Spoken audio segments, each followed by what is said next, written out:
अस्सलाम, मैं हूं कलीमुल्ला। आज हम बात करेंगे टर्की में मकई यानी कि कॉर्न का कारोबार कैसे किया जा सकता है। इसका तरीका कार क्या है। हमारे साथ हैं अली अकबर साहब। अस्सलाम वालेकुम सर, क्या हाल है। वालेकुम अस्सलाम कलीमुल्लाह। मैं ठीक हूँ, आपका क्या हाल है? अल्हम्दुलिल्लाह सर, मैं ठीक हूँ। सर आप हमें बताएं कि टर्की में मकई यानी कि कॉर्न का कारोबार कैसे किया जा सकता है, इसका पोटेंशियल क्या है। जी कलीमुल्लाह, बहुत अच्छा टॉपिक है। बहुत शुक्रिया सर। देखिए, जब हम बात करते हैं कॉर्न, मेज़ या मकई की, तो इस हवाले से हम देखते हैं कि टर्की में तकरीबन सालाना 6 मिलियन टन जो है कॉर्न यानी मकई पैदा होती है, और तकरीबन 3 मिलियन टन जो है वो इंपोर्ट की जाती है। अब आप देखते हैं कि जो इसका 60% मकई जो है वो फीड के लिए यूज़ होती है, जिसमें आप कह लें कि गोट है, चिकन है, और स्पेशली जो चिकन फीड है उसमें जो बहुत ज़्यादा कॉर्न यूज़ होती है। उसके साथ साथ फिर जो है दूसरे डिफरेंट टाइप्स के फार्म्स हैं, जिसमें टर्की आ जाता है, उसकी फार्मिंग आ जाता है, और इसके अलावा जो है बतखों की फार्मिंग है, उसमें भी बहुत ज़्यादा यूज़ होती है। तो फीड में जो है कॉर्न 60% यूज़ होती है। उसके बाद तकरीबन 20% न्यूट्रिशन में यूज़ होती है, जिसमें बच्चों के मुख्तलिफ खाने आ जाते हैं, बड़ों के लिए खाने आ जाते हैं, बिस्किट्स आ जाते हैं, और इसके अलावा चिप्स आ जाती है। इसके साथ साथ जो है ये 10% जो है प्रोसेस फूड के अंदर यूज़ होती है। तो इस तरह से हम देखते हैं तो टोटल 60% फीड में, 20% न्यूट्रिशन में, और 10% फूड में यूज़ होती है। अब इसका आप समझ लें कि तकरीबन 6 मिलियन लोकली प्रोड्यूस होती है, और 3 मिलियन टन जो है वो इंपोर्ट की जाती है तुर्की के अंदर, और इस तरह से टर्की की जो लोकल डिमांड है वो पूरी होती है। अब बहुत से ऐसे इलाके हैं जहाँ पर ये कॉर्न पैदा होती है, जैसा कि एजियन रीजन, जो इज़मीर है इसका इलाका, वो सारा उसको एजियन रीजन कहा जाता है, यानी बहरा एजियन जो है इसके सराउंडिंग में जो इलाका है।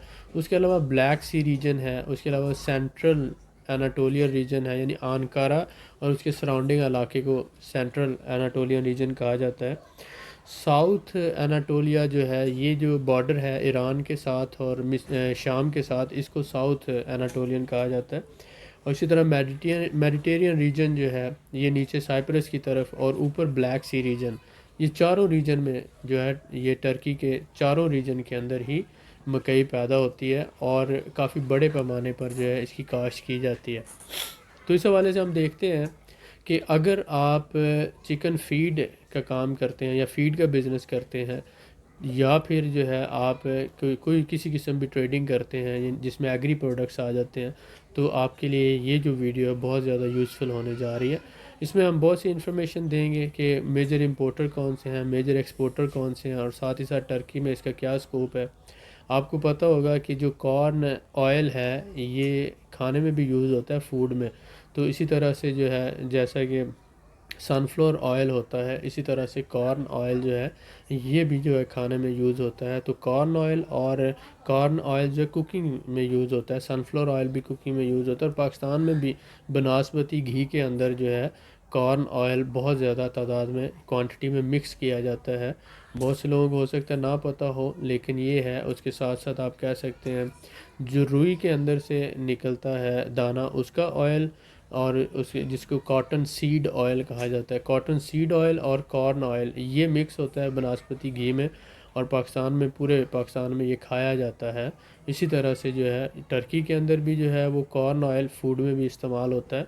और साथ ही साथ आप ये देख सकते हैं कि ये काओ और गोट फूडर के तौर पर भी कॉर्न जो है वो यूज़ होती है, चिकन फीड में भी यूज़ होती है, और चिप्स वगैरह और डिफरेंट बच्चों के खाने या फूड बनाने में भी बहुत क्वांटिटी में इस्तेमाल होती है। जी सर, बिल्कुल ठीक है, बहुत शुक्रिया सर।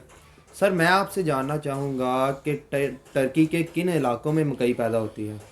जी कलीमुल्लाह, जैसा मैंने एक्सप्लेन किया कि टर्की जो है अगर हम देखते हैं, इसमें 4 समंदर लगते हैं। एक तो ऊपर ब्लैक सी है, जी नीचे सर। मेडिटेरियन सी है, यूनान और टर्की के दरमियान वाला जो समंदर है उसको एजियन सी कहा जाता जी है। सर, बिल्कुल ठीक तो है। ब्लैक सी की रीजन जो ऊपर वाली रीजन है, मेडिटेरियन सी जो है, और जी इसके सर। साथ साथ जो सेंट्रल एनाटोलियन है, और ईरान के बॉर्डर के पास जो इलाके हैं, इन सारे इलाकों में जो है वो मकई काश्त होती है। और यहाँ आप समझ लें कि मकई जो है टोटल नियरली 80% जो है तुर्की की जो लोकल प्रोडक्शन है उसी से उसकी लोकल डिमांड पूरी होती है। जी सर, तो बिल्कुल ठीक है। 20% तक इंपोर्ट की जाती है, 80% जो है लोकली जो प्रोड्यूस होती है उसी से डिमांड को मीट किया जाता है। बिल्कुल ठीक है, बहुत शुक्रिया सर। सर मैं इसी हवाले से आपसे जानना चाहूँगा कि टर्की मकई का एक्सपोर्टर है या इम्पोर्टर है?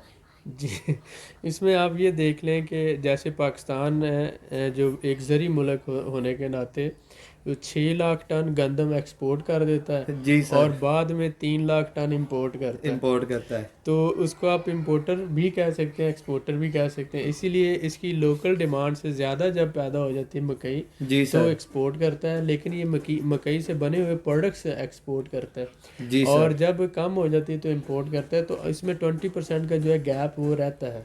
बिल्कुल ठीक है, सही तो है आप ये सर। कह लें कि जो है ज़्यादातर जो है ये मकई का इंपोर्टर है और मुख्तलिफ ममालिक से मकई इंपोर्ट की जाती है और उसकी फिर जो प्रोडक्ट्स जैसे कि मकई का तेल है खाने में यूज़ होता है और इसी जी तरह सर। चिकन फीड जो है उसमें बहुत आता है।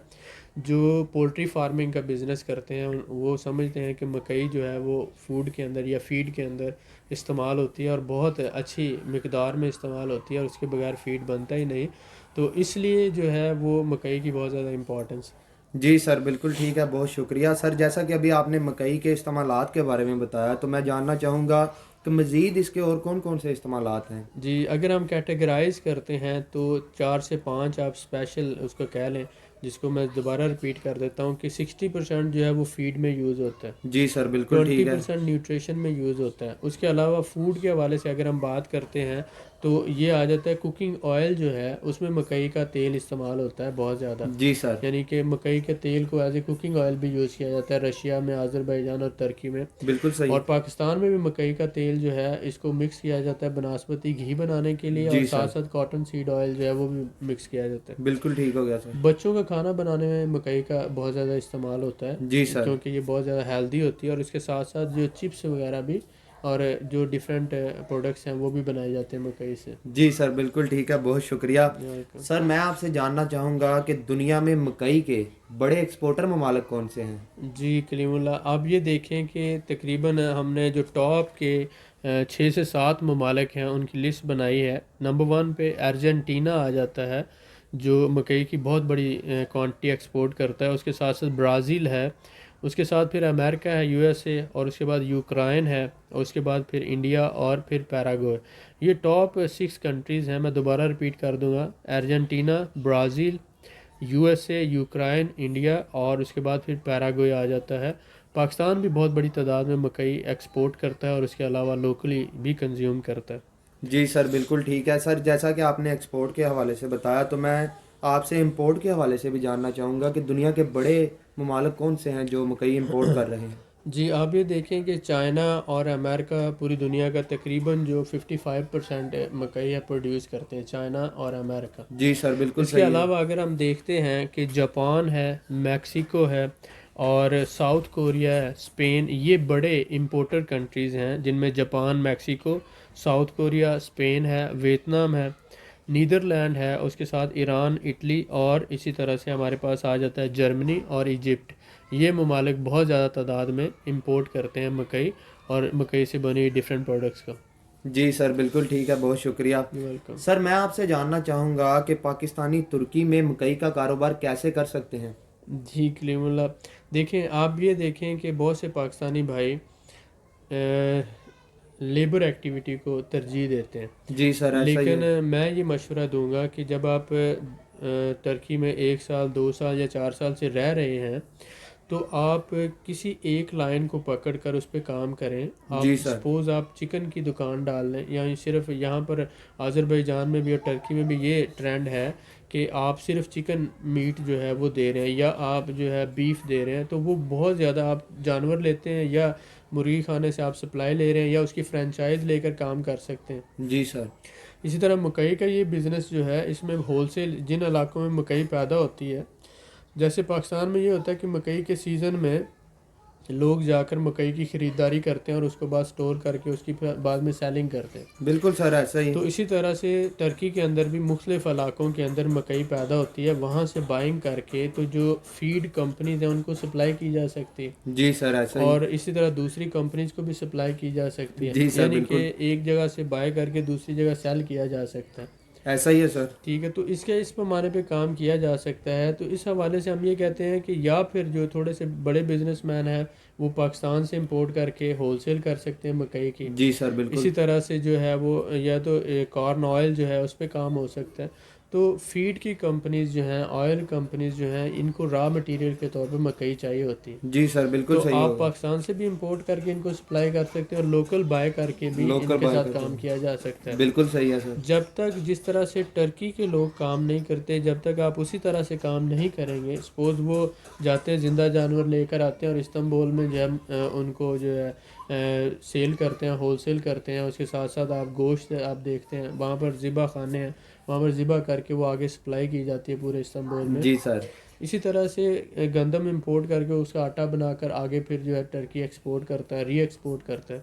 इसी तरह जो है मकई का बिज़नेस है, इसमें जी भी सर। आप फीड के जो कारखाने मुर्गियों के, पोल्ट्री फीड है, और इसके साथ साथ आ जाते हैं ऑयल की कंपनीज, इनको सप्लाई की जा सकती है। बिल्कुल सर, ऐसा ही। तो बिज़नेस लाइन आप शुरू कर सकते हैं और आहिस्ता आहिस्ता आप उसमें आगे ग्रो कर सकते हैं। जी सर, बिल्कुल ठीक है। बहुत शुक्रिया सर आपका। वेलकम। मज़ीद मालूमात के लिए हमारे चैनल को सब्सक्राइब करें, वीडियो को लाइक करें और शेयर करें, बेल आइकन को ज़रूर प्रेस करें ताकि हमारी अगली वीडियो आपको मिल सके। अल्लाह हाफिज़।